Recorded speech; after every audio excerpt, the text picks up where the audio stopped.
Yo, yo, it's the RedBlue podcast crew. Reviewing flicks, both old and new. Red and blue, not political. Nah, man, chill. It was Marvel versus DC till we lost that thrill. Don't stress the episode, don't ask the season. We double up franchises, don't ask for a reason. Multi's got rules that nobody gets. His takes on movies, they're wild as it gets. He's got Superbald Mac and Gray by his side, trying to keep it sane while they're in for the ride. Multi's measures are out of control, but in the end he's got the final role. Yeah, that blue podcast, come check the scene. Movies old and new, know what I mean? Welcome to the after show of the RedBlue podcast. Today we bring you Conan the Barbarian. So this is an after show that is after season 6. And this was a movie that was chosen by one of our panelists. We will get to meet very soon. I hope all of you will enjoy. If you want to see the main show, see the link in the description below. See you very soon for a review of another movie. So today we talk about Conan the Barbarian. I will ask you, Gray, why this movie? So, I had the unfortunate time of watching the what is it, like 2011 remake of it or something like that. And I was Yeah. like, this is not good, even though it's got Momoa in possibly his leanest and bulkiest, but still, it's really not a good movie. I guess that director was going for way more kind of visual stuff than actual story, and just, man, that ends up being really weird. And then I found some old comics that I had from when I was a kid, where it was the Marvel run of Conan. And I don't know, both of those in combination, and when you told me to make a list of like 30 movies, that made me put Conan on there. This is the one that was successful compared to the other one. But yeah, I just wanted to get your take on it, Multi. You seem to like action things. There's not a lot of dialogue, but a lot of action-esque stuff in here. So I wanted to run this one by you and see where you came down on this. Great, you missing something. Is the old movie. Multi not like old yeah, movie. yeah, he's right. But it's that's an right. old action movie. He likes action. You're right, though. It is old. It's older than probably the entire panel right now. Okay. Man, it's only Superbald was 82. quite Come on. young. Yeah, I was a baby. The 70s were done. But yeah, Matt is dressing a nice point. But anyway, I actually liked it, but I had an issue with it, and I will get flamed for that. But the pacing, the goddamn pacing, that movie, I feel like doesn't justify its runtime. I feel like they could trim down lots of scene or sequence to make the run more tight. Which version did you watch? Because there is an extended version, and I think that's the one I watched. I think that's the one I've watched as well. I watched the normal version. For me. There's at least 20 to 30 minutes I feel like could have been like cut literally. So I don't If you know if watched I've the seen. extended one, it was. Was this over 2 hours? Was it like 2.5 Yeah. hours? Yeah. You watched the extended one. So there is like 20 minutes that gets cut. Oh, okay. So I've seen the wrong version. Okay. At least that's the wrong version. But yeah. Outside of that, I still enjoyed it. It's an enjoyable movie. If you can forget how slow this is, but I've seen the wrong version apparently. Arnold is always very fun. Like, the guy cannot necessarily act very well. He always plays very simple things, but he has the looks and the muscle, so who cares? I like the music. I like the action, and action, man. Give me action, and I forget about everything else. I'm that simple to please. Give me action. That's all I'm asking. What else can I say? I think they were able to show a lot of things instead of telling. They were able to show how time has passed, and that was very cool.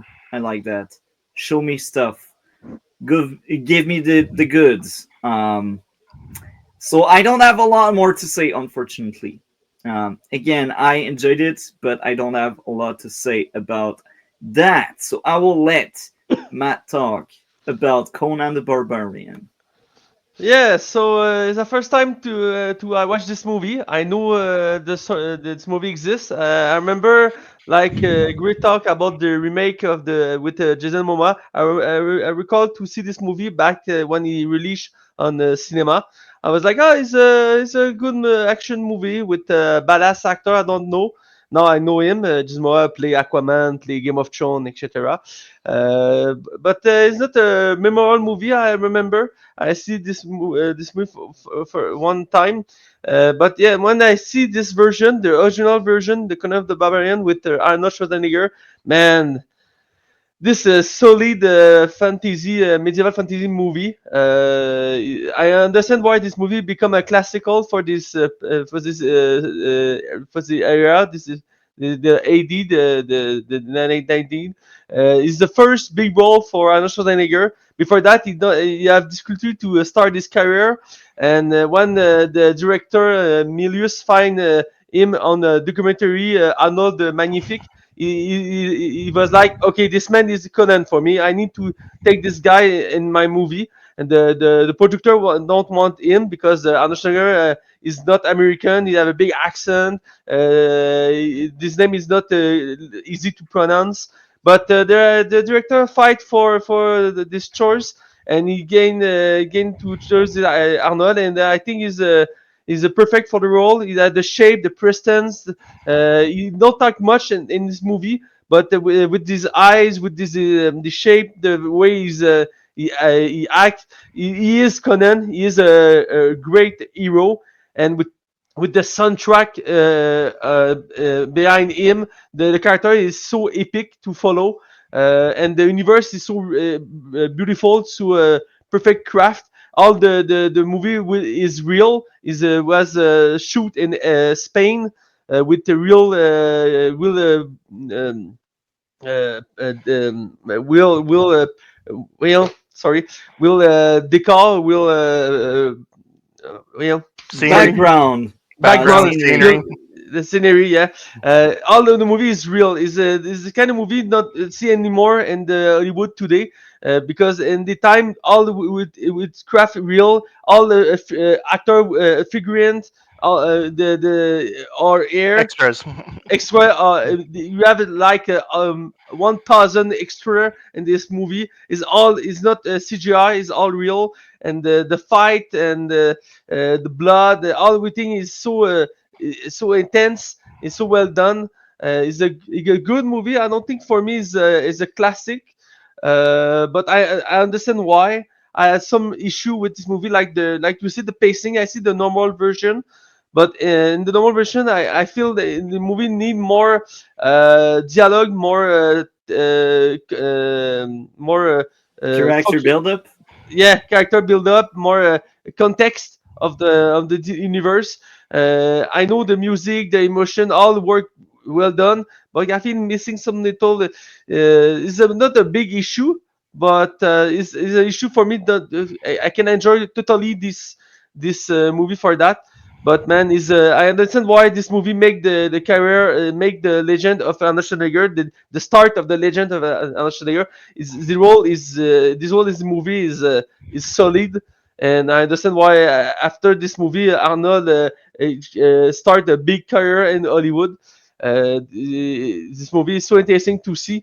It aged well, like I say, it's all made well made. So this movie you can see today is okay. Not see the CGI, not see the some effect not working. All work pretty great. So yeah, for me it's a solid movie. And I know this movie had a sequel. Some of my friends say the sequel no need to see. It's not a good sequel. I don't know. I think I will watch this sequel. I like this universe. I like the character. I like Arnold Schwarzenegger.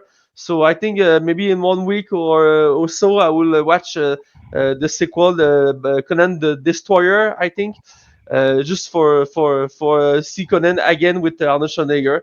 But yeah, for me, it's a pretty good, solid fantasy, medieval fantasy movie. So yeah, Middle age. middle Middle age, age. middle Yeah. age movie. Sorry, I have the difficulty with my English. That's fine. You're there to learn and practice, which is Yeah. amazing. Do you want to add more? Um, yeah, one thing, the principal actress is she was not well done. She's not a big actress. She was a dancer before. Sandal Bergman. She played Valeria. I think she's a good actress for action for the kind of character. I researched this career, and I see she's not big after that. Arnold become big after that, but not Air, and I think it's something bad.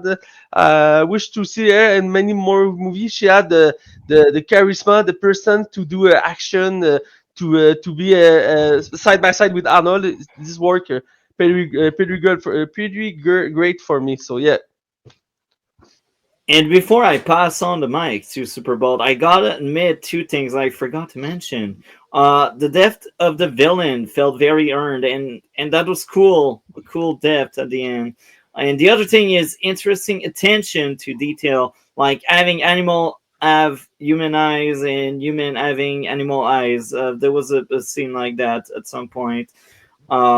So yeah, cool movie again. Superbald. What did you think of Conan the Barbarian from 1982? I had seen this before, but a long time ago, probably when I was a teenager, something like that.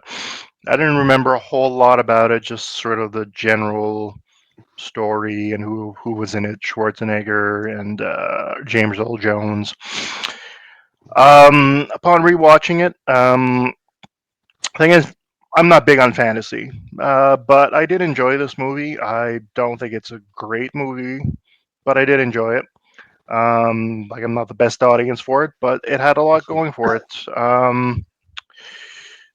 Yeah, this was I think Schwarzenegger's first big movie, or at least the one that got him really noticed. Because up until that point, I think he had just played some small roles, and He played one role before that is Hercule in New York. yeah, yeah, and apparently they dubbed over his voice with another Yeah, actor because of his accent.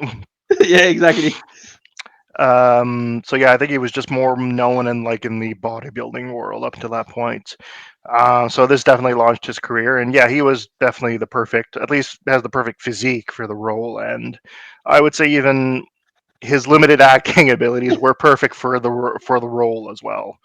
Um, it seems almost as if it was tailor made for him.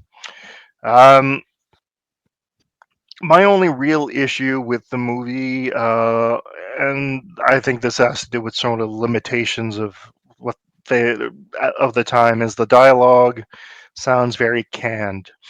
But this was kind of common with movies like this back then, because this was probably shot all silent, and all the dialogue was done in post production, and you can really tell in a movie like this. Um, Especially since this was shot in Spain, a lot of the extras were probably Spanish actors, and they had their dialogue dubbed over with what little dialogue there was from the extras and stuff. It was all dubbed over with probably American actors. Um, one thing one positive of this movie: amazing cinematography, amazing landscapes. Again, being shot in Spain, they really took advantage of that. Spain has some areas have amazing landscapes. That's why a lot of the Italian spaghetti westerns were actually shot in Spain as opposed to Italy. I'm thinking of movies like The Good, the Bad, and the Ugly. That was all mostly shot in Spain.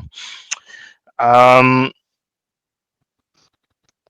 yeah, and as Matt was saying, I mean, all the extras and everything, no CG. I mean, today that would have all been CG. It would have added 1,000 extras via CG. And But green screen was and green screen and all that. So the effects I find mostly hold up. Some of the fight scenes you can kind of tell it's staged, but uh, one scene that effect that I found really held up really well, actually, and I was surprised by that, is um, the scene where Valeria is with I forget the name of the shaman or priest or whatever, but they like summon the gods to heal um, Conan, and like we could see like these spirits that are trying to pull Valeria away or pull Arnold away, and that obviously was not done with computers. That was, I think that was actually hand drawn. It was very looked like it was as if it was like drawn with pastel colors and things like that. And I found that actually held up really well. It was a really good effect. Um, I mean, most of the actors in this were unknown.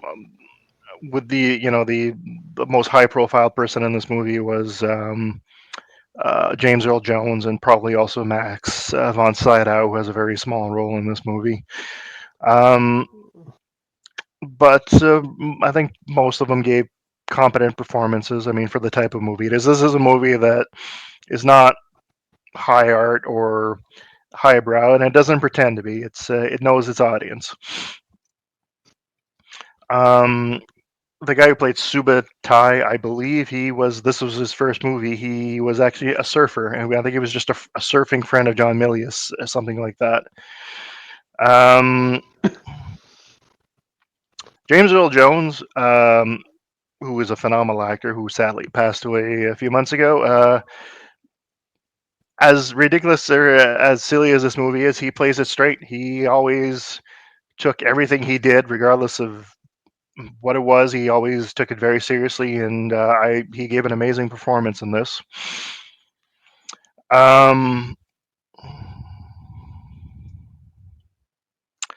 Yeah, that's pretty much all I have to say about it. Like I said, I'm not the best audience for this movie, but I enjoyed it. Yeah, the audience. Gray, what did you think of Conan the Barbarian?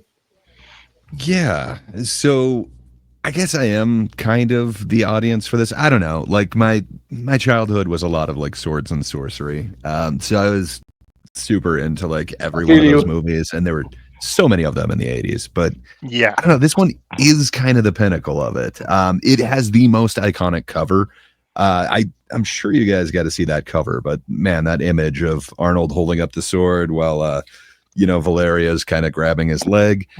Just it is the iconic like barbarian cover, and it is what essentially like D&D based their barbarians on was. Well, I mean, they base it off of Robert E. Howard's version of Conan, but it is kind of this basis of this entire genre of fantasy, which is really weird. But well, it set the yeah. it set the standard for the genre, really. Yeah. It did, and it predates Lord of the Rings by like almost 20 years. So yeah, Robert E. Howard, he wrote everything Conan within 2 years. It was between 1932 and 1934, and then they were all published as short stories. They were 21 finished stories, 5 unfinished, and 3 related stories, which includes Red Sonja, which gets turned into a half sequel to as there are 1.5 sequels to this movie, essentially, one of them being Red Sonja. But yeah, so all of that kind of gets compiled later, and it did get released later. But like the Lord of the Rings, for instance, it wasn't published until 1954. So this has like a good 22 years on it. It really did kind of set up what fantasy was, especially kind of grimdark fantasy, before Lord of the Rings kind of created their high fantasy and just the world that he was able to build. So originally it wasn't Conan the Barbarian. It was Conan, Cimmerian, which were his own type of world that he kind of created where they're like the next generation after Atlantis. They're kind of like fallen Atlanteans, which is interesting. But he really made Conan something different than what John Milius wanted to do with this. He made him a wanderer. It was really him versus the civilized world. He was not civilized. He was not a part of society, and that was kind of this creeping doom for him, where we get a much different Conan in this version of it. And I guess this was not the first version that we were supposed to get. So in 77, so a good 5 years before this movie was made, they saw Arnold in a cut of Pumping Iron after they had been in kind of a battle to get the rights for this movie. But they talked to Arnold and tried to get him signed on because when they saw him, it's like, that is Conan. We are going to make this movie. So they got him signed on and he was ready to go for like a good 5 years. But they had this issue where the rights holders just would not talk to each other. So it was kind of back and forth to try and get everything in order. At one point, they brought in Oliver Stone to write the script, and he was going to co-direct with the second unit guy from Jaws. But his script and the way that he envisioned it is every year, every 2 years, there'd be another Conan movie where they would just kind of go through his catalog, and it was just going to be like serial movies. But he didn't want to follow the original for some reason, so he set it in a post-apocalyptic world where it was Conan versus a bunch of mutants and this mutant army. But he did bring in Thulsa Doom for some reason, which Thulsa Doom is a villain in a different series that Robert E. Howard did, which was Cole. And that guy, so they were working with, I believe it was Kenner, or was it Mattel? It was one of the toy manufacturers. And the way that Thulsa Doom is explained or described in Robert E. Howard's original thing is he has a head that's just a skull and eyes that have flames behind them. And they were working with these barbarian figures, and then the bad guy based off of these Oliver Stone concepts that they had for it. And that basically became the He-Man toy line, and Skeletor basically became Thulsa Doom was supposed to be Skeletor, but they went a different route with this. Instead, they ended up getting John Milius in there, and he is an interesting character. Superbald, you like The Big Lebowski? I guess John Goodman's character, Walter, is based on John Milius. So that's kind of fun to think of, like, Walter being the director of all of this. Well, okay, that's good to know, and it kind of lines up on what I read about the guy. Like, he's a right winger. He's involved with the NRA, and yeah, I just kind of imagine Walter directing this whole thing. But one of the things that's amazing. One of the things that Milius brought into this was kind of that Nietzsche quote in the beginning, the whole "that which does not kill us makes us stronger." There really wasn't kind of this philosophy that was kind of put throughout this. He was just like a grimdark character. He was definitely morally gray, but he wasn't like a kind of philosopher. There was no slave backstory.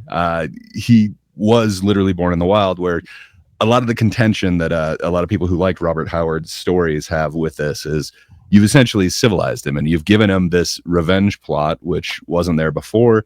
And then you've also now made him a slave for all of his childhood. So instead of growing up outside of society and viewing it as, the enemy, he was just a part of it, but he's a slave. So they feel that it really like simplified and took away a lot of his backstory. But it is kind of interesting, and it draws kind of similarities to the Northman that we were talking about before. It kind of has a similar, he sees his parents slain before him. He's put into slavery. He goes into this underground cave and gets a sword from a skeleton. There's weird similarities that I didn't notice until like this most recent rewatch. But there was just this huge rights battle, which took place over like 5 years. And in that time, they finally got everything all pieced together. But the only way that John Milius would do this was if he got to do his own script and he got to scrap Oliver Stone's weird future one. And when he did that, he put a bunch of his own kind of philosophy into it, like the whole riddle of steel thing. That's not actually a Robert E. Howard thing. That's just this movie, which is kind of weird. And the other thing is they were saying that Oliver Stone's thing, it would be at least 40 million, and there's no way that they could shoot that. So if John Milius would do it, they would only give him half that budget. So he ended up getting $20 million to make this, and it ended up making 68. So he, like 3 times the budget. That's not too bad.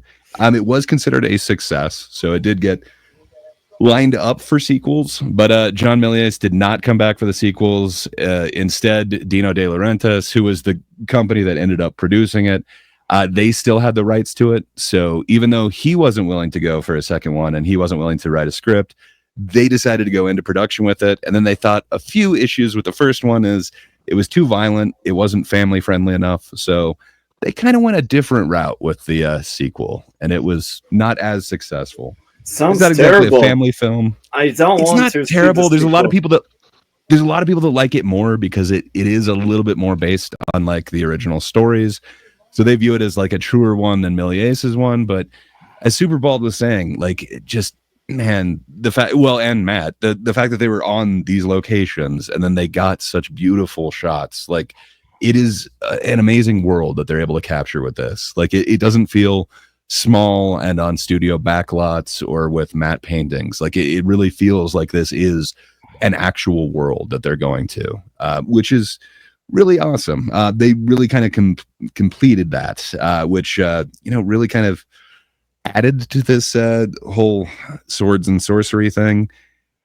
And yeah, it was interesting. So yeah, the rights kind of they reverted after that big flop of Conan the Destroyer. So there is kind of a third Conan movie, which is just called Red Sonja. Conan or Schwarzenegger is in there. He is playing a character that is not named Conan, but essentially this would have been the third one in the series, and the character is indistinguishable from Conan. That one is kind of an okay film. For some reason, I watched that one the most when I was a kid, but it's not great. It's not horrible. This one is definitely visually way more amazing than all of the other ones for all the effects that Superbald was talking about, but also just that James Earl Jones kind of Thulsa Doom finally becoming a snake effect.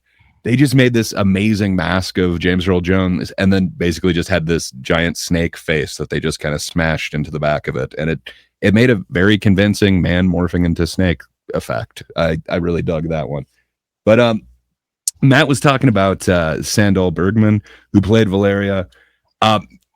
She was a dancer. Bob Fosse actually had suggested her to George Méliès, and then he ended up, I guess, Méliès, I think, saw her in Fosse's show, and just that was his idea of like, yes, that is what a Valerian would look like. That is what a Valkyrie would look like. I need that actress. And man, both her and Schwarzenegger they went through extensive training.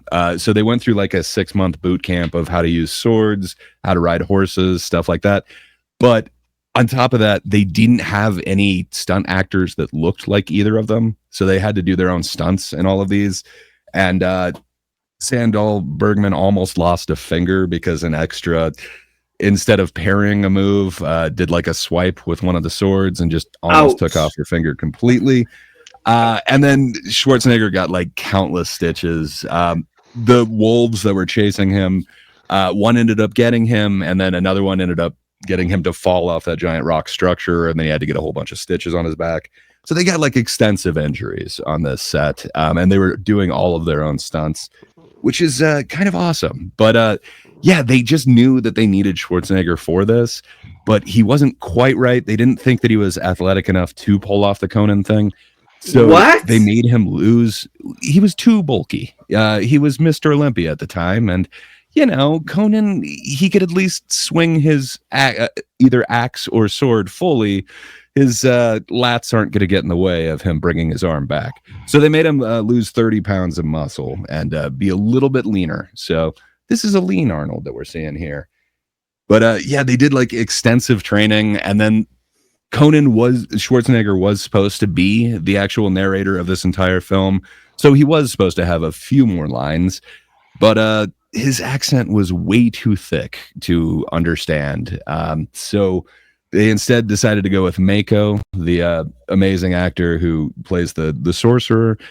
He is the narrator for both this film and the next film, which is kind of awesome. Mako is awesome. Love that dude. But yeah, so James Earl Jones and Max von Sydow were both extensively coaching Arnold on how to kind of deliver his lines and how to do that big monologue that he has. He's got a couple of them, but one of them in particular, he really got James Earl Jones's help on, which is kind of awesome. But yeah, oddly enough, one actor did get his voice dubbed, and it was Jerry Lopez, the surfer, that Superbald was pointing out. They just didn't think that his surfer guy voice matched what the character should be, so he did get his voice dubbed. Not Arnold this time for some reason, but yeah, that was kind of interesting. And then Max von Sydow came in kind of last minute. They had another actor that was supposed to do it, and he just got sick and was not able to make it. And they thought, there's no way Max von Sydow would do it, but he did. And, we've got this interesting King character. And I guess there's even extended scenes with him where apparently he's supposed to die in the movie. But, yeah, that gets taken out. But, just with Arnold Schwarzenegger talking so little, again, they cut back a lot of his lines because of his thick accent.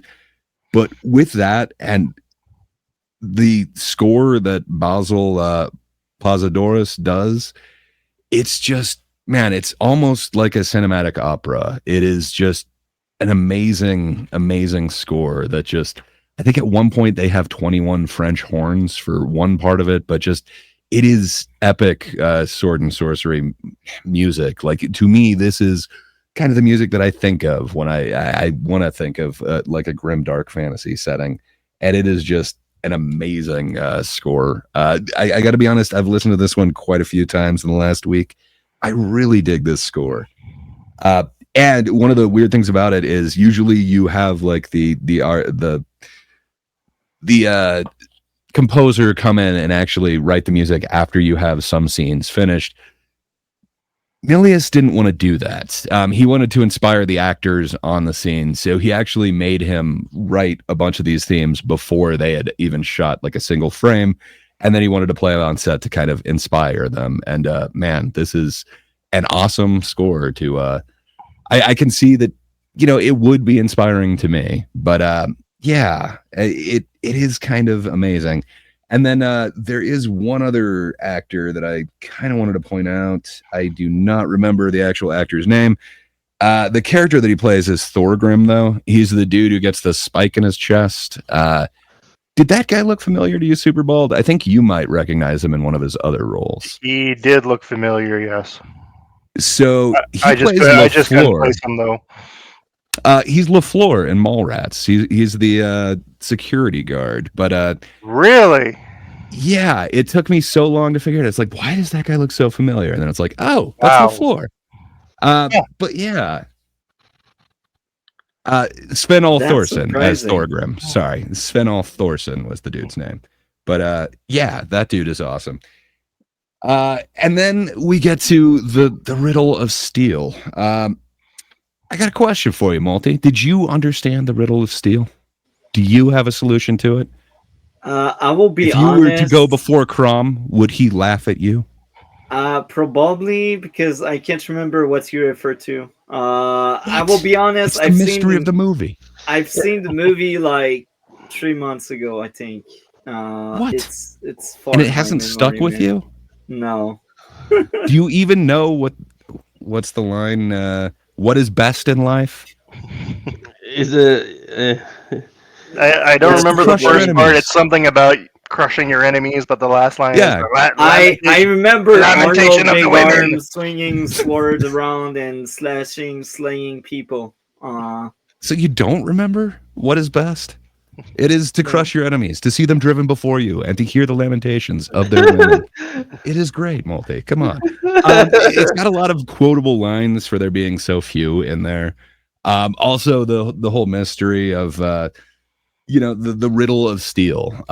So it seems like his dad has a answer to it, and then it also seems like Thulsa Doom has an answer to it, but it seems like a lot of the fandom thinks that perhaps while being crucified, Conan came up with his own version of it. And it does leave it up to kind of the interpreter to, it leaves it up to your own interpretation, I would say, to answer that for yourself. But apparently Multi doesn't care, so never mind. But yeah, I thought it was kind of fun that Milius put some of this stuff in there. It's definitely not something that was in Conan before. Even with the comics, they didn't do kind of the traditional thing where he has thought bubbles or anything like that. There'd be some exposition in like a box, but that's it. Other than that, you don't know what Conan's thinking.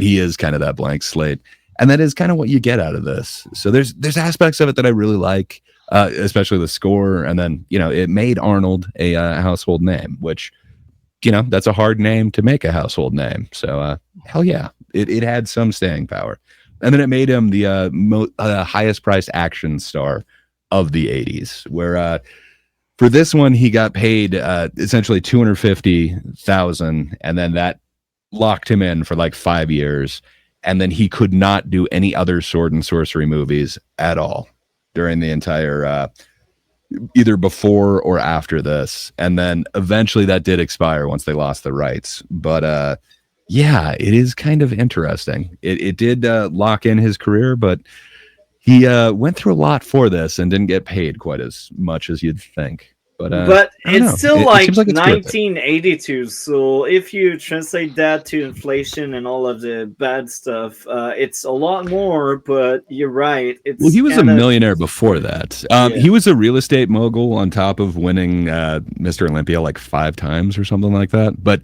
his real fortune came from real estate, which is Yeah, no, he was interesting. already rich before he became an actor. Yeah. It helps. Yeah, It does. I want this money. Money. yeah, like you said, he invested in real estate, and I think he also something to do with his bodybuilding. I think he had his own gym or his own line of products or something like that. For sure. He was huge with that. And then yeah, on top of that, he was in like Pumping Iron, and he was in Hercules in New York. So, he had gotten a couple paychecks in the movies, but this was the first big one, even though he would be the highest paid actor in the '80s, I believe. Interesting. Do you want to add anything else, Gary? No, I just yeah, I don't think the other ones quite hold up as well as this one, but this isn't exactly what Conan should be. So it's interesting. To me, it's a classic, but at the same time, it's a very flawed classic. I gotta say before we share our final thoughts and grade, I feel like Midnight Run had more substance, but I also think I was a bit more entertained with Midnight Run, but it doesn't take away that this movie was fun. Conan the Barbarian was fun. So what would be your grade out of 10, Gray? Ooh, I think it might be like a 6.5 for me. I could see it going a little bit higher, but not much. I guess I'm not feeling super generous towards it. There's a lot of things that it does right, but yeah, at the same time, it is not a flawless movie. Fact. What about you, Matt? It's not simple to give a score for this movie. It's a classic, like we will all talk about. But this movie have many flaws. I think the pacing is not great, and some little thing. I don't know why, but I remember a random scene when Conan punch a camel for no reason. I don't know. I don't think why this thing existing, but yeah, in this movie, Conan punch a camel for no reason. It's like, okay, why not? There was a reason. Yeah, you reason? I don't remember. So, It was giving him the side eye. It deserved it. okay, to say so. But yeah, I think this movie maybe give him a not simple.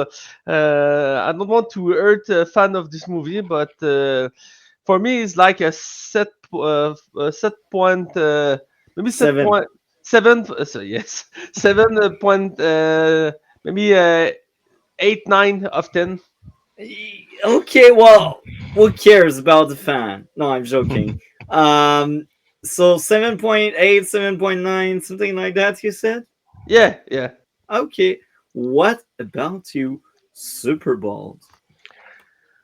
Pretty much echoing what Gray said. I think he enjoyed it more than I did, but I agree with him that it is a flawed classic. My grade is going to be 6.5.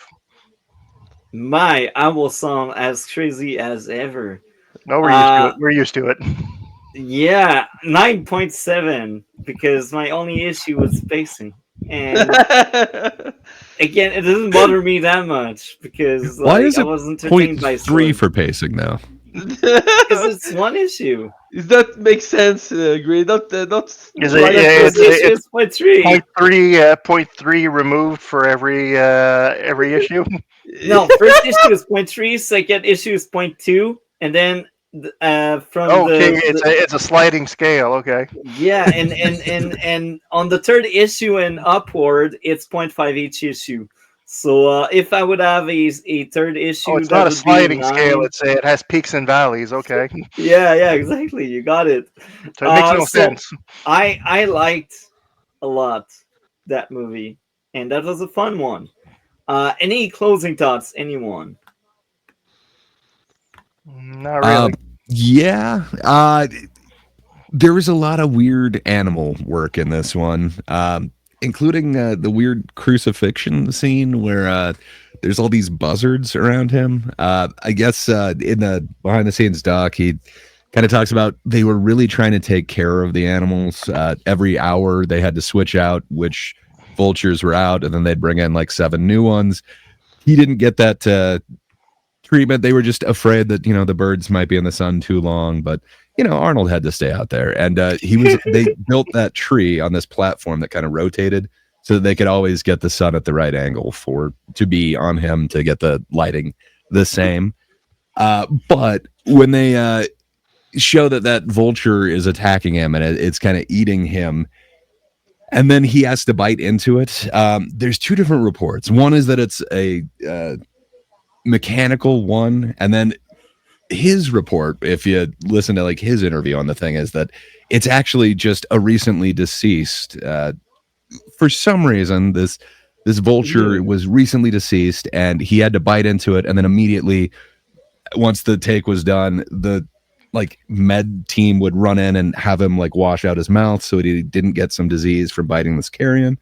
So yeah, I don't know. That sounds interesting, but I forgot that he was willing to go through all of that as well. So yeah, maybe he deserves a little bit more. Maybe I could give him 6.6. He went through a lot for this.